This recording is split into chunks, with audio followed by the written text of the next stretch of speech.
정치자금법 위반 등의 혐의로 구속영장이 청구된 국민의힘 하영재 의원에 대한 체포동의 절차가 시작됐습니다. 자, 하 의원은 경남 사천 남해 하동 을 지역구로 두고 있는 의원인데, 자, 이종훈 평론가님, 지금 초선 의원이거든요. 어떤 혐의를 받고 있는 겁니까? 네, 뭐 기본적으로 이제 정치자금법 위반입니다. 네네. 그러니까 굉장히 정치권에서는 선거 때 흔히 발생하는 사례예요. 네. 그러니까 뭐 간단히 설명하면 공천 대가로 돈을 받았다. 네. 이겁니다. 그러니까 공천해 주는 대가로 이제 돈, 금품이 오간. 그것도 이제 지방의회 선거에서요. 예, 그렇습니다. 그렇죠? 예. 이제 그게 이제 보통 국회의원들이 지방선거에 그런 식으로 공천에 이제 많이 개입을 하다 보니 네네. 충분히 이제 공천 관련한 이런 거래도 이루어질 수 있는 환경이고, 뭐 이번뿐만 아니고 과거에도 이런 사례는 굉장히 흔했습니다. 그래서 네.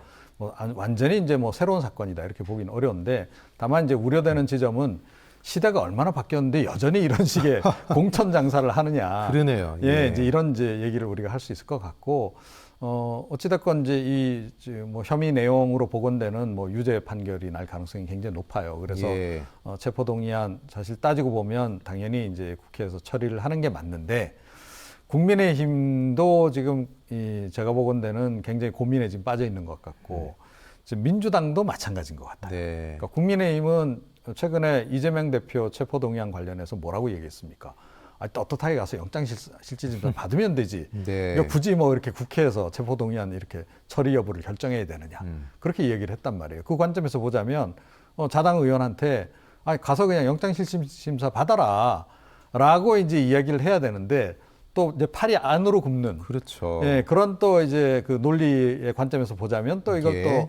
그냥 또 이렇게 무조건 그렇게 방치할 수도 없는 이제 그런 상황인데다가, 본인이 지금 굉장히 적극적으로 구명 노력을 하고 있더라고요. 문자 보내요 그러더라고요. 예, 그래서 네. 뭐 자당 의원들한테 예. 제발 좀 도와달라 뭐 이렇게 지금 예. 얘기를 하는데, 그런 문자에 의외로 약하다는 게 지난번에 그 노웅래 의원 경우에서 예. 우리가 확인이 됐잖아요. 네. 그래서 어쩌면 이게 이제 결국은 이제 체포동의안이 부결될 수도 있는 그런 그 상황인데, 네. 이게 이제 국민의힘의 어찌 되면 이제 고민인데, 국민의힘은 사실은 이번 같은 경우에는 엄정하게 대응을 해야 된다라고 생각해요. 네. 이재명 대표에게 적용했던 동일한 잣들을 마찬가지로 적용해서 엄격하게 저는 하는 게 맞다.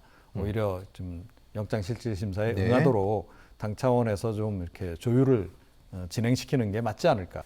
자, 현역 의원 벌써 6번째 체포동의안인데 다른 국회 회기보다 이게 좀 많은 게 아닌가 이런 생각도 들고요.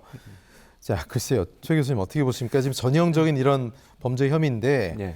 소위 국민의힘에서 뭐 지금 분위기도 이런데 초선 의원인데 소위 손절을 할 가능성도 있지 않습니까? 어떻게 보세요? 뭐 그럴 가능성이 전혀 없다고 보진 네네. 않지만, 그거보다는 저는 이게 구명운동 적극적으로 하고 있다고 네네. 말씀하셨잖아요. 그리고 제가 볼 때 바로 안 가고 이걸 또 그 본회의에서 처리하겠다고 하는 것 자체가 네. 사실은 뭔가 구제될 가능성이 저는 있다고 보여요. 예. 그러니까 의원들은 항상 팔이 안으로 굽거든요. 여야를 떠나서 의원들이 어쨌든 체포영장이 발부가 되면 가능한 한 좀 도와줄 저는 입장. 그러니까 구속되지 않은 상태에서 수사받고 재판 받아라. 네. 그러니까 예를 들면 뭐 재판을 안 받게 하는 건 아니라고 생각을 하잖아요. 본인들 입장에서는. 그러니까 아니 굳이 구속을 해야 되냐 국회의원을. 그냥 부구속 상태에서 해도 되지 않느냐 이런 네. 생각이 저는 좀 지배적이라고 생각해요.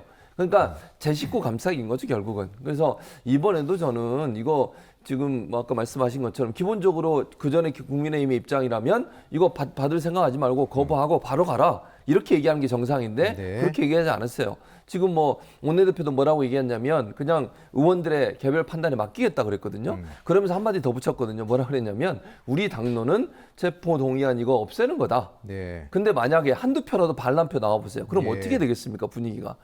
그렇게까지 얘기했는데 이거 우리 당은 그게 당론인데 여기서 뭐 한 명이든 두 명이든 반대표 나와가지고 이거 부결에 표를 던졌다 숫자 계산했는데 그렇게 되면 국민의힘 상당히 어려워지거든요. 곤란해지고. 그래서 저는 이 부분은 저는 제 개인적인 생각입니다만 국민의힘 의원들 중에도 일부가 저는 부결에 표를 던질 가능성이 있다고 생각해요. 네. 그래서 이제 민주당도 물론 고민입니다, 사실은. 왜냐하면 이거를 또 처리하고 이걸 찬성했는데 이재명 대표 관련해서 또 오면 그걸 어떻게 하느냐 이 문제가 또 논란이 될 수 그렇죠. 있잖아요.